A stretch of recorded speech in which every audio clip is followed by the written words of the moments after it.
Holy Ryan. Ryan, est-ce que tu pourrais peut-être mettre comme un swimming cap, quelque chose? Had a shower last night. OK. OK. Je voulais juste... on avait passé assez rapidement jusqu'ici. On avait fini l'autre jour quand on avait parlé de loi. OK? Puis je voulais juste vous définir ce que c'était une loi. Puis si on est à la page 5, la première phrase ici résume essentiellement c'est quoi une loi. Très souvent, les lois ont lieu, là, on les écrit sous forme mathématique. C'est une règle que la nature semble observer. OK? Comme par exemple, la loi de Newton.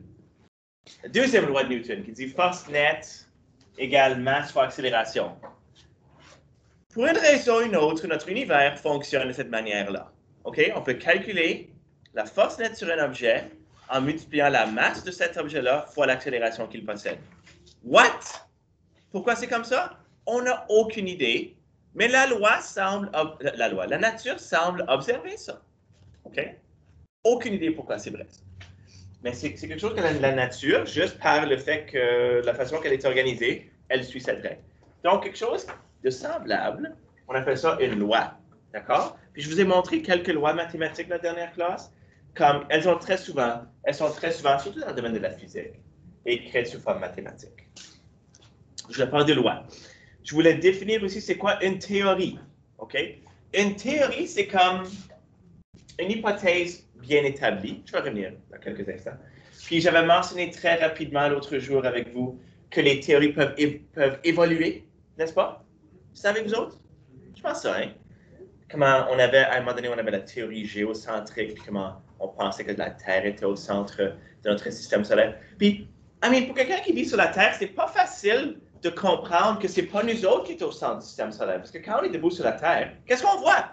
On voit le Soleil faire ça, on voit la Lune faire ça, okay? On voit les planètes faire ça. Oh, des fois, ils font ça ici dans le ciel. Ça, c'est pas facile nécessairement de comprendre, si on n'a pas la technologie disponible, qu'on n'est pas au centre de notre système solaire.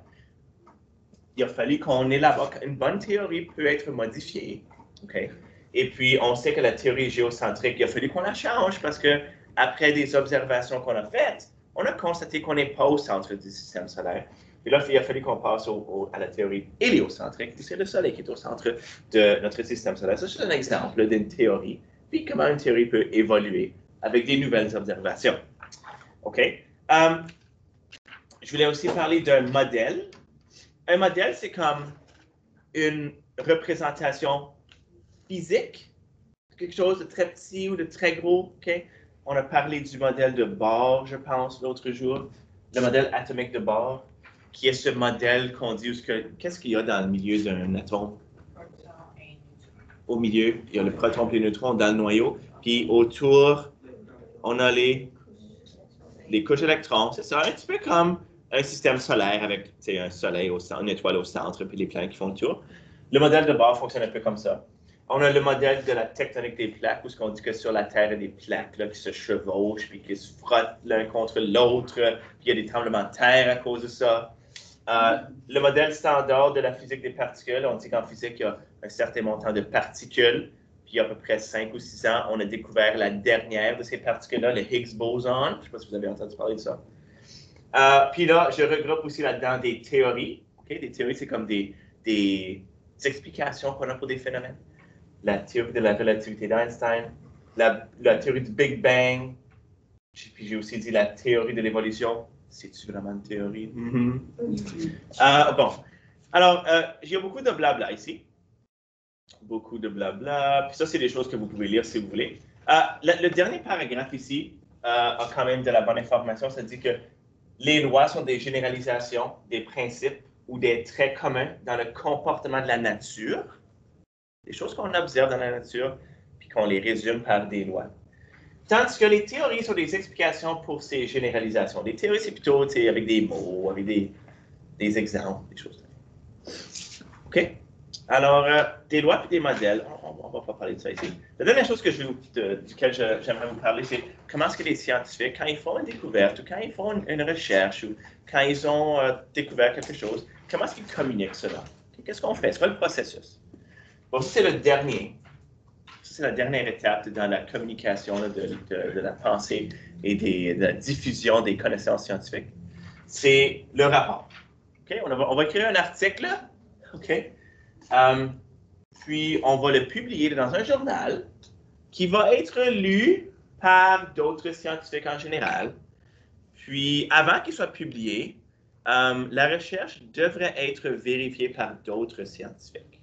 Okay? Je ne sais pas si vous avez déjà entendu parler de ça, comme la révision des pairs ou peer review. C'est quelque chose que vous entendez.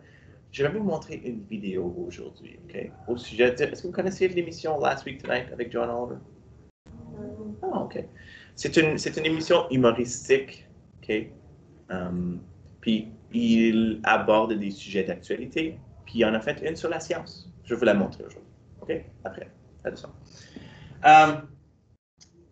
Avant qu'on publie un rapport, elle devrait être vérifiée par d'autres scientifiques, parce que sinon, on pourrait inventer n'importe quoi.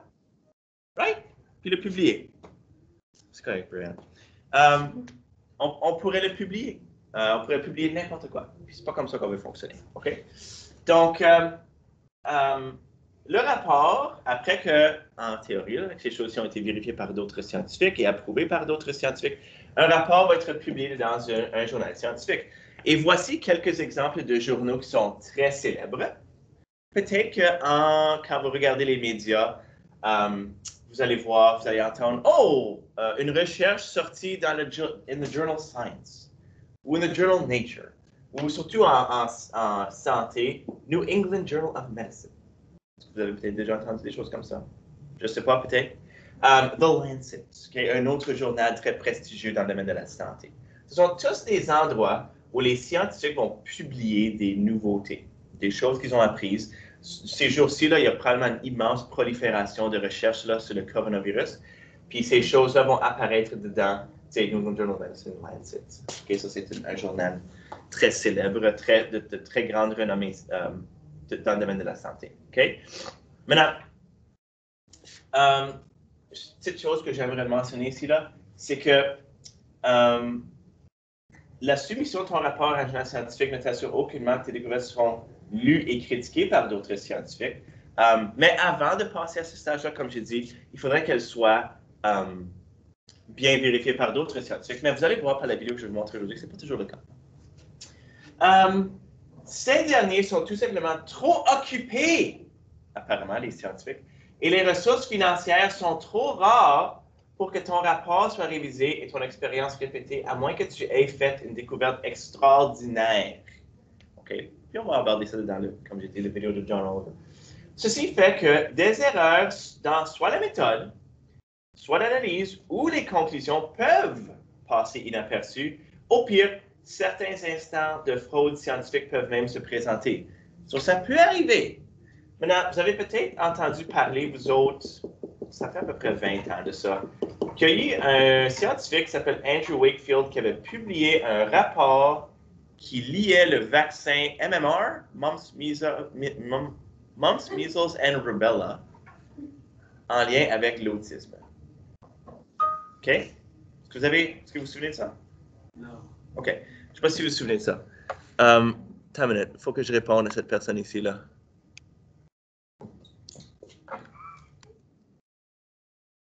Rien.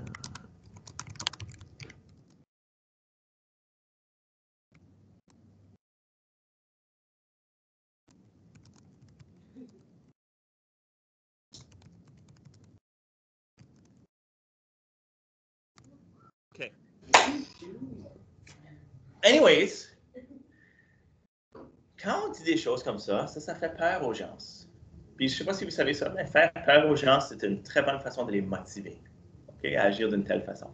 So, quand ce rapport-là a été publié puis a été partagé par les médias, le monde a eu peur. Il y a beaucoup de monde qui sont devenus anti-vaccins. À cause de ça. Parce qu'ils pensent que les vaccins sont dangereux, ça ne vaut pas le risque que je fasse vacciner mon enfant contre Mumps, Measles et Rubella parce que peut-être qu'il va développer de l'autisme. Okay? Mais ça, c'était une conclusion qui était un petit peu trop hâtive. De fait, on a vu que ce monsieur ici avait fabriqué des données. Okay? Donc, on ne peut pas vraiment se fier toujours à ce qu'on voit, okay? Parce que les expériences ne sont pas toujours vérifiées par d'autres personnes. On en a un autre, peut-être que vous avez déjà entendu parler que, oh, si vous vivez près des lignes hydroélectriques, c'est dangereux, ça peut causer le cancer. Vous avez déjà entendu celui-là? OK? Ben, ça, c'est le fruit d'un travail de M. Liberty. Et son rapport sur les dangers sur la santé des champs magnétiques. OK? Données qui contredisent les dangers éliminés. En tout cas, ça a été un petit peu trop, ça a été surestimé, là, ce qu'il est en train de partager. Je ne sais pas si vous vous souvenez, peut-être, il y a, je ne sais pas combien d'années que ça fait là maintenant, mais on avait dit une expérience en Italie avait proposé ou avait découvert apparemment qu'il pouvait faire voyager des neutrinos plus vite que la lumière. Est-ce que vous vous souvenez de celui-là? Non. Non? OK. On avait dit, en Italie, il y avait un groupe de scientifiques qui avait dit, oh, on a fait voyager un neutrino plus vite que la lumière. Un neutrino, c'est une particule élémentaire. Elle n'a pas de masse. OK? En tout cas, il y avait une erreur expérimentale, il y avait un composant défectueux. Il a fallu qu'on revoie cette expérience-là, puis on a vu que c'était pas vrai. OK? Maintenant, ce qui arrive, comme j'ai mentionné très souvent en arrière, là, c'est que il n'y a pas beaucoup d'argent à vérifier des expériences scientifiques, donc il n'y a pas beaucoup de monde qui le font. Puis, comme j'ai dit, on va en parler dans la vidéo. So, pour qu'une découverte scientifique soit acceptée et prise comme vérité, il faut que la méthode soit reproduite et vérifiable par d'autres scientifiques. Si un phénomène ne peut pas être reproduit, observé ou vérifié par un autre groupe de scientifiques, il ne peut pas être vrai. C'est comme ça qu'on fonctionne en science. On cherche des vérités. Et pour que les vérités soient acceptées, il faut qu'elles soient vérifiables. OK? Il faut que ça soit vérifiable. Donc, il y a des questions ici au bas de la page. Je vais vous laisser avec ça. Ça, c'est à votre devoir. Peut-être qu'on peut même les faire en classe. C'est comme je vais vous montrer la vidéo. Il va prendre avoir du temps vers la fin de la période pour les faire. Sinon, on les fera au début de la période. Demain. Ou lundi. OK? C'est juste des questions de n'importe... C'est toutes sortes de différents sujets. Des choses qui ont rapport au texte qu'on a lu ensemble et d'autres choses qui viennent juste de vous. Tu sais, comme si je veux... Crois-tu que les atomes existent? Crois-tu au Père Noël? Okay, des choses de même. Juste pour vous faire penser un petit peu. Okay? Pour exercer votre pensée critique un tout petit peu. OK? So,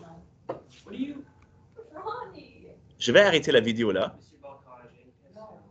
Tu as une question? Oui, vas-y. Est-ce que tu penses que l'ADN existe? Ben, j'ai aucune raison de penser qu'elle n'existe pas.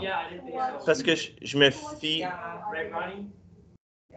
Je me fie aux scientifiques qui ne sont pas en train de me mentir. Je pense.